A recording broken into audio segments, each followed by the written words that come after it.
man en zwak is hij geboren. Zo gauw een meisje kijkt en lacht is hij verloren. Hij mag een kerel zijn en wonderlijk verstandig. Een meisjeslachje maakt hem stuntelig onhandig. Ik heb in mijn jeugd dus een dik meisje ontmoet dat veel praatte en weinig zei. Als zij naast me ging staan was het geen gezicht en het erge was dat ik dat wist. Zij niet. Of misschien deed ze alleen maar zo. Dat meisje heette Cornelia en ze heeft mij getrouwd. Zo werd mijn pech de hare. We gaan een kwart eenmaal, tezamen door de jaren. Ik geef mijn weekloon aan bij, dat noemt zij dan sparen. Als wij tezamen zijn, vervelen wij ons gruwelijk.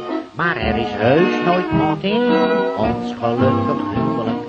Ik kijk zo wel eens naar de meisjes van u. In het nette natuurlijk, alles in het nette. En dan ga je vergelijken, ja, eerlijk is eerlijk.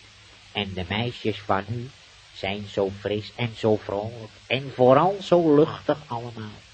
Dan kijk ik naast en achter me en dan struikel ik, opdat ik vergeet voor me te kijken. Dan zegt Cornelia alleen bestraffend, pech, kijk uit. Ja, ze begrijpt dan niet dat ik eigenlijk bezig ben veel te goed uit te kijken. Soms kijkt er een sompje dat daarna in een lach schiet. Ik geef geen krimpje af, ik zeg niets, want dat mag niet.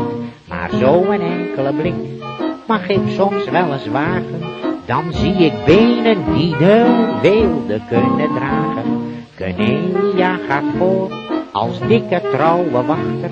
En als ik naast haar loop, loop ik toch altijd achter. Ik kijk de meisjes na en zucht in droom verloren.